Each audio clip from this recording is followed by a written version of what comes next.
Well, good evening again, everybody. Welcome to our first ever story night. And tonight we get to hear from our boy Keefe. Can you guys give it up for Keefe today? Hey, before we get going, one of the reasons why we're going to start doing these periodically is because there's something powerful that happens when we sit down and we hear someone's stories. I don't know about you, but there are certain things that stick with me only when I hear someone's experience through it. There's certain concepts that we have a really hard time learning until we hear someone going through what that concept produces. And I think this is actually a biblical concept as well. The Lord knows that we need to hear stories in order to understand things in our heart. And this is so much so that when the people of Israel, after God rescued the people of Israel out of Egypt, He sent them into the promised land. And as they were carrying the Ark of the Covenant through the Jordan River, what happened was, just like the Red Sea before it, the waters parted and they came through into the new land that God had promised for them. And it says this in Joshua chapter 4. It says this, and Joshua said to them, the people, "Pass on before the ark of the Lord your God into the midst of the Jordan, and take up each of you a stone upon his shoulder, according to the number of tribes of the people of Israel," so 12 stones, "that this may be a sign among you. When your children ask in time to come, 'What do those stones mean to you?' Then you shall tell them that the waters of the Jordan were cut off before the ark of the covenant of the Lord. And when it had passed over the Jordan, the waters of the Jordan were cut off. So these stones shall be to the people of Israel a memorial forever." We look at things to remind us of stories of how God has worked. And so today what we're going to be doing is we're going to look at the stones of Keefe's life and to see how God has worked in his life. So thank you so much, Keefe, for being with us today. Well, thanks for inviting me. You're doing double duty. You're playing drums and you're telling your story, which is pretty awesome. Okay, so what we want to do before we get started, I want to give a couple quick hits, just super quick answers to stuff to help us to get to know you a little bit better. So the first thing I want to ask you is, what is your go-to weekend activity? Like the perfect one? Yeah. Probably going to the desert with the boys, shooting guns and there we go. Just grilling some good meat and having a bonfire. I don't know. That's about it. How many of you guys like that? That's a good plan. That's a good plan for a lot of people. All right, that's good. All right, what skill do you wish you had? I wish I could play the guitar, actually. Really? Yeah. Okay. Don't have the time. Okay, don't have the time. You have enough skills. I think that's fine. Okay, I like this one because you get to know somebody through this question. What's your perfect morning routine?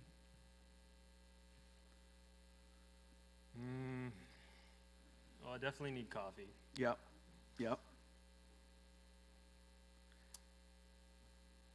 My mornings are hard these days. I'm going to be honest. Usually coffee. I start with the word. I'm self-employed, so I kind of have my own schedule, which is nice. So. But on a blue sky day, you get up. Are you going to the beach? Are you coffee shop, beach, hanging out? What are you doing? I usually just I'm a homebody, so I like making a coffee at home, just spending an hour in the Word and just with God. My day is totally thrown off if I'm not there. Okay, so, that's a good spiritual answer right there. That's good. Okay, and then how long have you been part of Young Adults? I don't know. How long have I been? I don't know. I'm asking you. I don't know. Time's flying. A couple years, maybe? Probably a little longer than a year, I think. Okay. Actually, no, probably longer than that. Probably a year and a half. Year and a half, yeah. We'll say year and a half. That's good. We know a lot about each other. Okay, so Keefe, we're getting to know you, getting to know your story. Why don't you give us kind of an overview? Tell us, where you're from, where you went to high school, what do you do, all that kind of stuff. Well, I'm originally from HB. I haven't moved once, actually, surprisingly, so it's kind of boring. But, I love the beach, so I haven't moved. But I actually hate the water. I think that's probably because of junior lifeguards. Any other junior lifeguards out there? We got a couple. One. We got a couple. All right. I don't know, just something about 7 a.m. waking up, going in the freezing cold water. It just ruined it for me. Yeah. So I like the beach, just not the water. Okay. What was the question? Where'd you go to high school? I went to Calvary Chapel for high Calvary school. Chapel. Yeah. Any Calvary Chapel people out there? No? All right. Oh, we got one. Yeah, here we go. There we go. All right, There we all go. right. That's awesome. So tell us, Keefe is, you know like the Dos Equis commercials, like the most interesting man in the world? I feel like every time I get to know Keefe, he unearths another like very interesting fact about himself. Like he does so many things. Like give us kind of an overview of what you have done, like what you've done for work, what kind of the skills that you have earned to do. Really, you can do a lot of different things, and you do a lot of different things. Yeah, so I'm an entrepreneur at heart, so I've kind of lived a bunch of different lives, like I guess different hats, if you will. I originally went to school for design, so I designed products for a while, had my own business.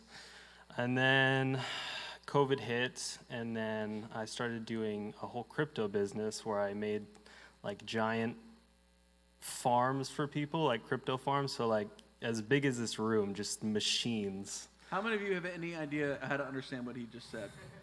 I don't. He's told me that before, and I still don't totally get it. So that's amazing that you know how to do that. So like all the people who were buying and selling crypto, Yeah. they needed to process those transactions, but they didn't have the infrastructure to do it. Oh. So I saw an opportunity to make all these machines that would process all those transactions. So me and my buddy Shervin, we just cranked out just this business out of nowhere. That's just what I've been doing is just business after business, and you know. You got to tell him. I found out one day because I just YouTubed Keefe, I think, because he said he did like YouTube at one point. You got to tell about your YouTube career. Oh yeah, I was playing video games online, and then bought my first truck from that. That was fun. That's crazy, dude. Guys, Keefe has like one video on his YouTube account, and I looked at it, and it was a great video. But then like I noticed, I was like, Keefe, there's like a ton of comments on here. Hey man, I grew up watching you. I'm like, what's this about? You were a YouTuber? I didn't know. Yeah, unfortunately. Yeah. So what's kind of your main focus now with your job? Well, my job right now, I build furniture now, surprisingly. Businesses happen on accident at this point. So, I mean, I never thought I would be a kind of a carpenter, but I am now. So, you got to give the Instagram right here for all the people to look up your stuff. It's called Nottke Interiors. So if you're ever interested or need a table or something, just let me know. Yeah. But yeah, just that. Obviously, getting into a new stage of life. I just got engaged. Shout out, Keefe! Woo! So don't have a ring to show for it yet, but hopefully we'll have it soon. Yeah, you don't get one until you get married. I know. Yeah. It's kind of a scam. It's a scam. Yeah, you buy the ring. Yeah. Yeah, we don't need to get into that. That's awesome though. We're so pumped for you. So you know what I love about talking to people is I love to get to hear their stories. And I think one of the most important things about you, I think there's this famous quote, I forget which theologian said it, but he says, the most important thing about you is whatever happens whenever you think about God. Whatever that image is the most important thing about you. And so I love hearing about people's stories of your faith. Tell me about your faith background. Yeah, so I grew up in the church. I was surrounded by, I went to Calvary Chapel. I actually went to a Christian middle school as well, like Huntington Christian School. So I was just surrounded, just in Christianity and you know, just everybody shoving it down your throat. Not really, but like, you know. So I was around it all the time where I just, you know, was like, oh, well, I checked this box. I don't really have to go anywhere deeper because it desensitized me, you know. So I was just used to it so much. Honestly, never read the Bible when I was younger, which is actually kind of, I'm ashamed of that. So Yeah. that was how I grew up in my faith background, basically. So when you said like, if you felt like people were shoving this down your throat, you just kind of wanted to check a box. Like, did you feel like you had a faith growing up, or was it just kind of something that you did on Sunday mornings or whatever? I guess I'd describe it as like what our culture like describes as faith, you know, just very minimal, shallow. So not really, I mean, it didn't really practice it, Mm-hmm. but said I was, Yeah. or at least thought I was, based on what culture said. What did, we all are producing something in our lives. Even if you're not a Christian, you're producing something. You're letting something lead your life, and you, whatever it is that you're searching for and serving and going after, that's actually will become the fruit that happens in your life. At this time in your life, as you were just kind of like going through the motions, basically, of Christianity, what was like the fruit of your life? What was the things like coming out? What was driving you? If it wasn't God, what was it? Well, it was good and bad. I mean, not knowing God, there can only be so much good coming out of it, I guess the good stuff was, I went into entrepreneurship, so I learned some skills. I met some good people, networks and stuff like that. Made some money, some decent money. But other than that, it was just kind of empty, There wasn't really a purpose. At least I thought I was, like I'm saved, but still just kind of living for the world, just trying to, I guess, go after like success and just kind of like my own ego at that point. Yeah. When, obviously you've had some success, like you said. Did you feel like that, like when you achieved some of those things that you were striving for, like what did that feel like? I'm sure it felt good to like, be able to say that you accomplished something, say that you did something. I was talking to somebody out here earlier, and we were talking about how a lot of, especially young men, we have this desire to like accomplish stuff and to like go out and take that mountain and do something. It sounds like this desire to like accomplish and succeed and achieve, that became something that you were like, okay, I'm gonna go after this a lot. Yeah, I mean, I did YouTube back in the day, so I was on YouTube a lot. So growing up in the, generation where just people on YouTube are telling you how to live life and, what you should be doing as like a young male and stuff like that. It's like, you gotta grind, you gotta hustle. I was just searching after that, and what was the question? I don't even remember. Like, what did when you achieved? Oh, what some was of I these searching things, for? Yeah, well, when you basically. achieved some of those things, like, how did that feel? Like, did it Yeah, get so- you what you wanted? So I mean, it painted this picture in my mind, like, okay, I have to be successful. I have to make people like me. I have to do all these cool things, So you have this vision in your head, of like your ideal like lifestyle. So I was kind of just going after that, just trying to, I guess, make as much money as possible, have a cool lifestyle, be flexible, just kind of being my own boss. So that was like my world that I wanted to paint for myself. And it took a while to get there, but I eventually got there, just like how you described. I conquered this hill, and as soon as I got up there, it felt great at first, maybe like, you enjoy the fruits of your labor a little bit, but eventually when all that is, subsided and you're kind of just have some time to think, you're like, okay, what now? Yeah. So it was pretty empty and lonely up there.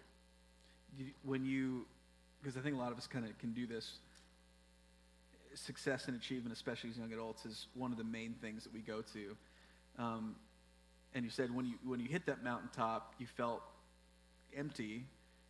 What did you do? Like, what did you like? Did it drive you to try to achieve more? Did it like drive you to other things? Like, how did this like thing that you thought was going to fulfill you that didn't totally fulfill you? Where did that lead you next? Yeah, so I guess I was just kind of confused for a bit, and then I was just going through the motions. I mean, at that time I was 21, so I mean, what do you expect I was going to do? I was going to go to the bars and drink. Mm-hmm. So started hanging out with the wrong crowds, just used substances like alcohol just to kind of, I guess, just mask everything, I don't know. It was not great. I mean, just hanging around drunk people and just friends that weren't good influences, So that's kind of where I went after that.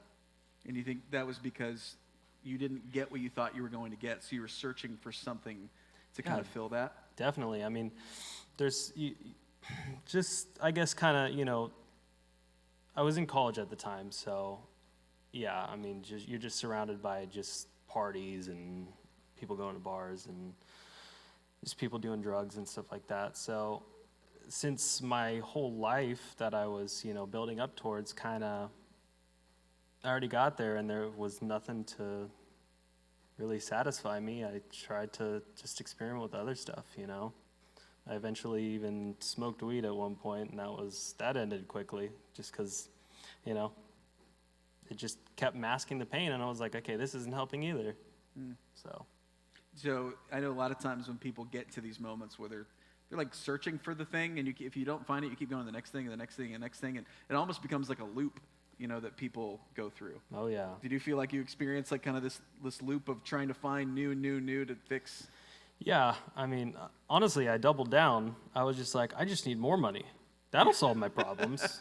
I mean, so I just kind of went into this super grind mode. Like, I don't know. It was it's not like I was depressed, but I just felt so empty. Like something was missing. I'm like, I just got to fill it with something. Mm-hmm. So, but I'm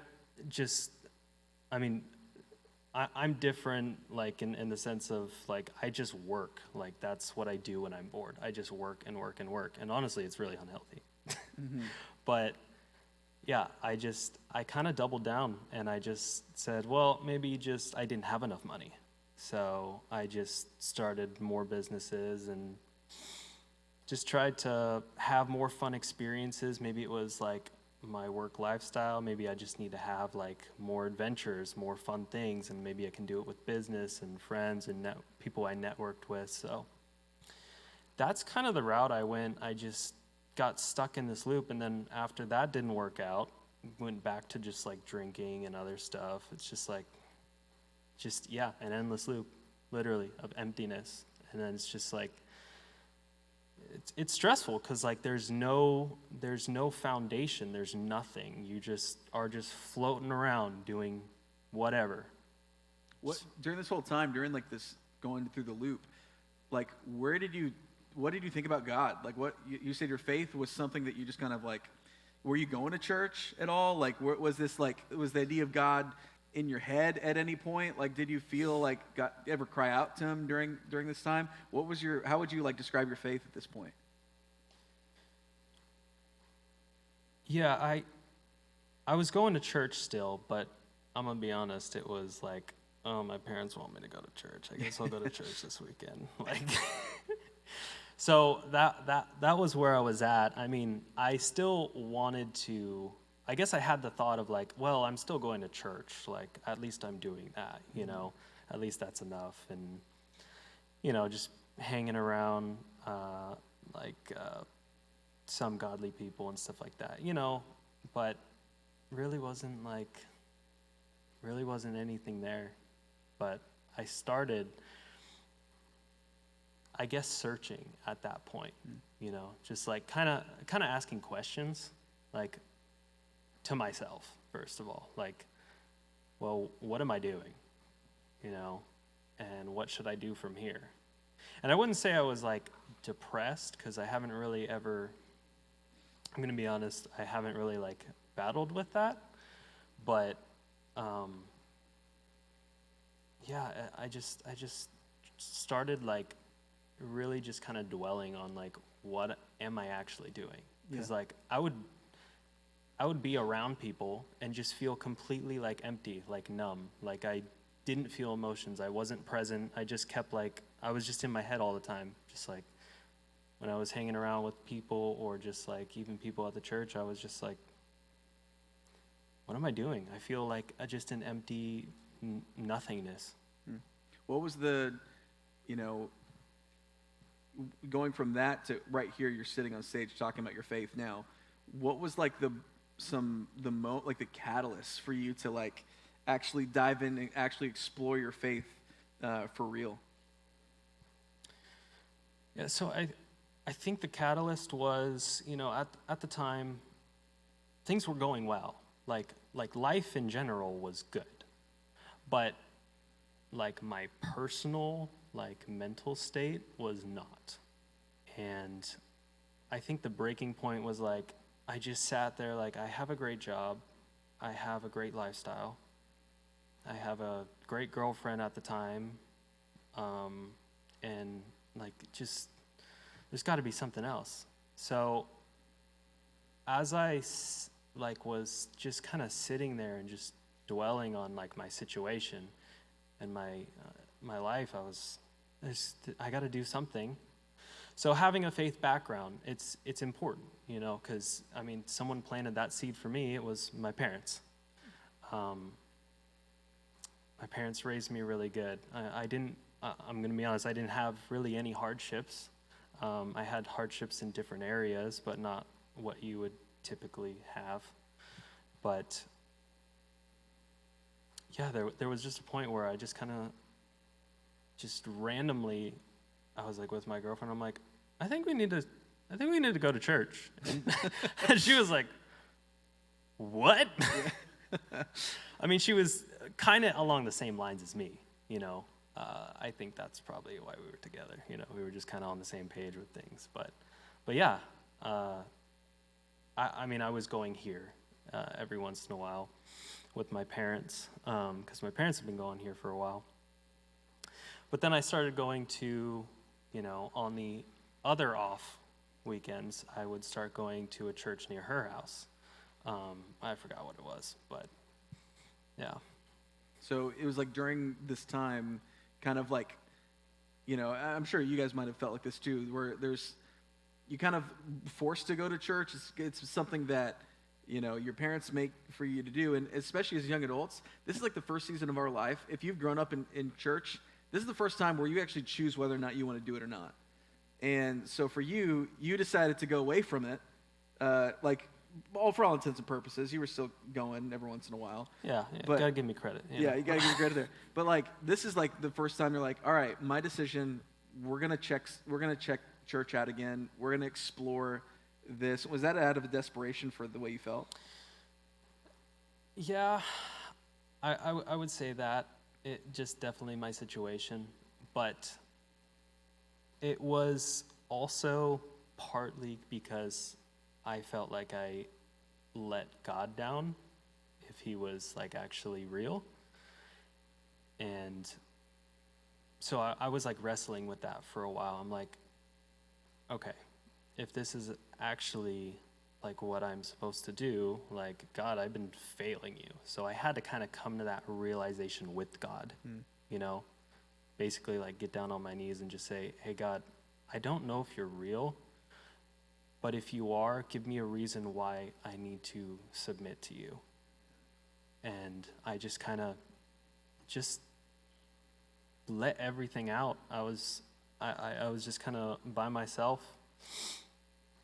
And I told him, like, hey, all these things, like, I clearly just, I don't care about them anymore. Like, if there's a reason to follow you, make it apparent.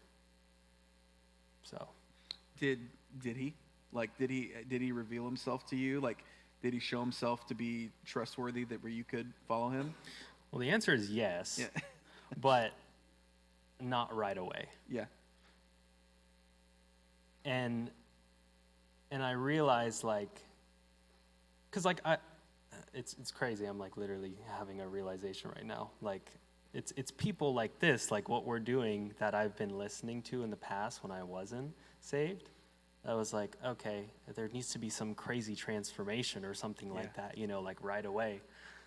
But in all reality, like it's not. Like there's a process that you have to go through, like a transformation process. And it takes like you actually choosing that. So yeah, I had to make that decision for myself and kind of just let everything go. And obviously it didn't happen right away, but I just kept committing myself to God, kept going to church, like actually like sitting in church and like actually listening. Cause like normally I would just be thinking about other stuff, like building businesses in my head or like doing something, or falling asleep. That too. I think we've all been there. Not me. I'm kidding. I've fallen asleep so many times. Yeah.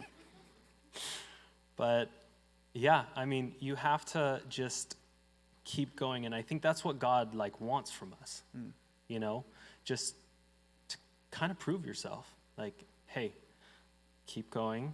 Like, you need to show me that you actually want to follow this. And then it'll eventually start showing itself in little ways. And it did. I think, for me, I want to, like, fast track everything in my life. And I want to see, like, if I want to see, like, transformation, I want to see it now. I want to see it happen. I want to see it go. And sometimes, like you say, faith and, like, exploring stuff and, like, giving things over to God and like, testing to see if God is worth following, like you said, and trustworthy.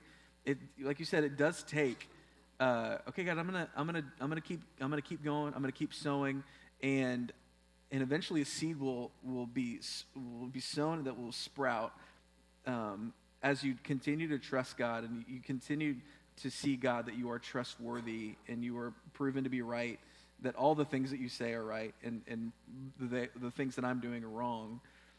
For you, like, did you feel like you had kind of the stake in the ground moment where you went from practical unbelief to, God, I recognize my sin. I'm a sinner. The things I've been searching for and going after have not served me, and they've only hurt me, and I need you to save me. Do you feel like you had kind of this moment or a season of your life where you determined that? Yeah, absolutely. I mean, I was basically on my knees, and I just gave it all to him. I thought of it as like I just kind of just dove right in. Like, the Malcolm in the Middle episode where it's like, once you start, you can never go back. Yeah. Type of thing. The lights go down. Yeah. Right there. It was kind of like one of those moments where I was just like, I gotta go. I gotta do it. I just gotta fully commit. I need to leave everything aside. Because, I mean, the world failed me, Mm-hmm. I'm not gonna go into my whole life, but like, I tried all the things in my mind that were, supposedly gonna make me happy. Nothing did. So I'm like, okay, you know what? Maybe I need to go all in on this. Because, like, I went all in on life. I need to go all in on God now. So I did that. When you went all in with God, you said it wasn't this, like, immediate transformation, but did you feel like a conviction? Like, did you feel like, man, God, you're real. Like, you actually can save me. The things I've been doing were wrong. Like, what was that like? Did you ever have like this, tell me about that, like, feeling where you agreed with God about your sin and your state? Yeah, so I'm going to be honest, I've never read a book, like, fully. So me opening up the Bible is absolutely crazy to me. But, I did, and I started reading, and, you just start getting so convicted, and you're like, wow, I am the biggest sinner ever. Like, so, and I started to just read the life of Jesus and, like, what he did and who he is and how he treats people and what he says for us to do. So I started implementing that, and that made me even more conscious, I guess, of my own sin. And, like the Romans road, it says all have sinned and fallen short of the glory of God. So reading that definitely was like, I need to be saved because I am the worst person. Yeah, Paul says, the Apostle Paul, who wrote, half the New Testament, felt the same thing you're feeling when he says, I am the chief of sinners. When you're like, dude, Paul, I think you're doing okay, like, you're writing God's word, it's fine. But, like, that's just what happens when God reveals to you your sin. Like, you just like, God, I've failed you. I really have failed you, and I need you to save me. What was it like when you asked God to do what he promised he would do for anybody who asks? I mean, after just telling him and confessing everything and just basically like apologizing how sorry I am and just being real with him, like, I haven't been treating you right, and, you know, asking him to come in my life, basically like for a second time, you know, because like as a kid I thought I was a Christian, but like, I think one of the biggest things that helped me, I was, you know, reading my Bible, but I was also like watching sermons online too, and there was a really good guy, a speaker named Bodhi Bakum, and he was talking about how, you know, a lot of people believe that they're saved, and they believe that Jesus saved them, but like they don't actually live it out. So, and that really hit me, you know, because I was not living for him. And it just like, he just called me out right there. Like, he was like, if you can't say amen, say ouch. And I definitely was saying ouch. Like, That's a good line. yeah, he's really funny. I would definitely recommend listening to him. But yeah, I mean, I knew I had to confess. I knew I had to literally ask him into my heart. But I knew I needed to do more than that, was live my life out of what Christ did. Yeah. So. Yeah, because, you know, there's God saves anybody who asks. You know, like, you don't have to earn God's salvation. If you just genuinely, with a repentant heart, say, God, would you save me? Would you be my Lord of my life? Like that, you were immediately justified. You were going to heaven when you die. But I think what you're saying is like the next part of like, hey, you're gonna, like, we've been studying James at the end of last year, and we're gonna jump back in the summer. But basically, what the whole book of James is about is like, hey, if you really have been saved, if you have Jesus given you a new heart, then it should change how you act. And that's where a lot of the power comes of transformation, is when you actually do what he tells you to do. And so for you, like, you know, we're going to close up here in a little bit, but as you started to follow God, how did your life change? Like, did you feel transformation? Like, did your life look any different after coming to the Lord? Definitely.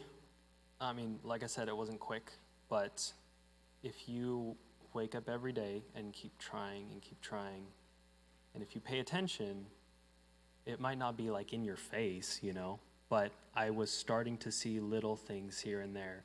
Like, I would, like, with business, it was just purely business, you know, but, and I never, like, would care about, like, you know, anything except for the transaction, you know, just get the job done, whatever. Don't have to go the extra mile or anything.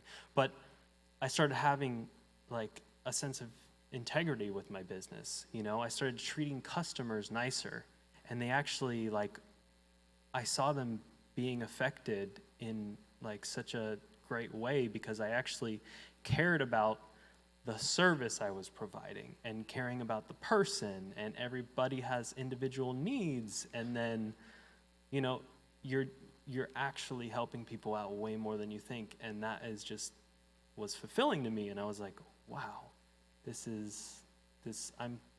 I never thought I would be like this type of person, you know.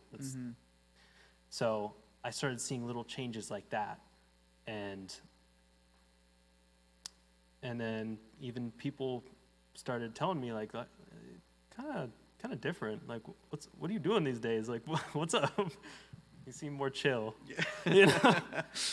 Oh man, you mentioned before you just kind of felt numb to a lot of things. Yeah. Do you feel like that changed? Yeah. So kind of going back to like when I was talking about like customers in my business, like I started like caring for people.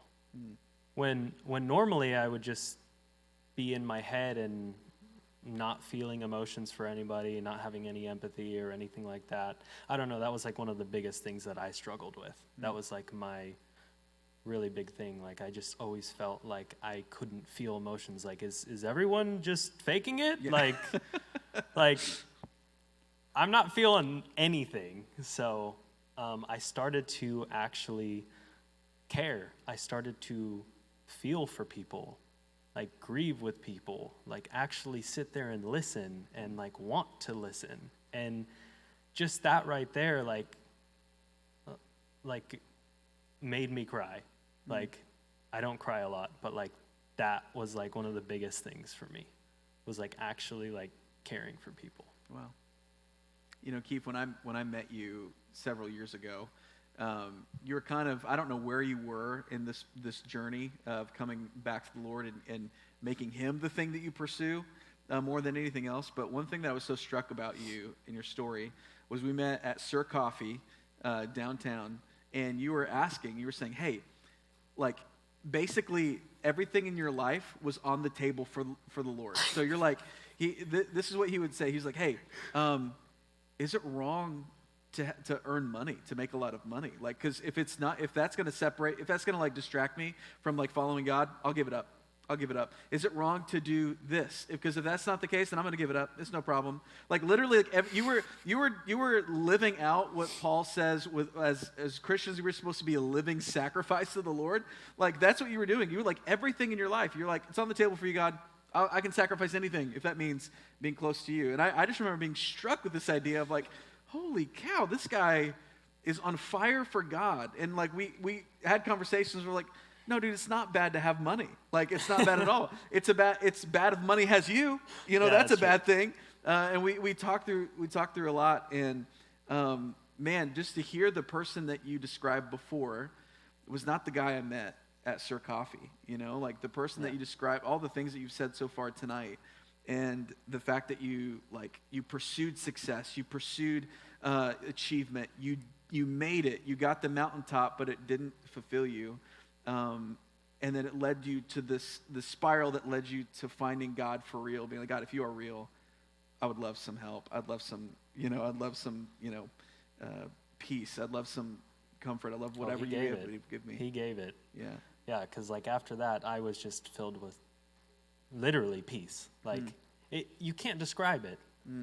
Like, you know, you're just floating around life without God, and there's just this unstable feeling, just chaotic. You don't know what's going to happen next. But like with God and actually walking with Him, you don't worry anymore because you know it's all going to be good. And I don't make the best decisions. He can definitely make better decisions. So if He's making the decisions, I think I'm good. Yeah. You know? That's good. What's a verse that you that kind of helps you and centers you as you think about your relationship with God, what He's done in your life, and just this process that we're all on of like trying to live our lives in a way that honors Him, and in return He transforms us. What's the verse that helps you? Definitely seek first the kingdom, and everything will be added. That is, that's what drove me. Like, that's basically what made me go all in. You know, if I'm seeking the kingdom first, everything else will be added, all my worries. You know, it's mostly talking about just our, like, He's going to make sure we're alive, you know? But I think you can take that verse a little deeper too. But definitely that motivated me, that kept me going. And honestly, I'm so glad I kept going, because if I would have just stopped and just because I didn't see results right away, I'd probably be honestly dead, probably. So. Well, it's incredible the fact that we all have this propensity to build our own kingdoms, where we're like, all right, whatever it is, yours may be success, for others and maybe other things. But one thing that I'm struck with your story is when you decide to stop building your kingdom and you start to build God's kingdom, and then God's kingdom starts to build you, that's when you find and discover all of the gifts and the promises that God has for those who love Him. And, you know, the principles of the Bible are true, and the principles of the Bible will help everyone, even if you're not a believer. But the promises of God, the promises of Scripture, are only for the people who love Him.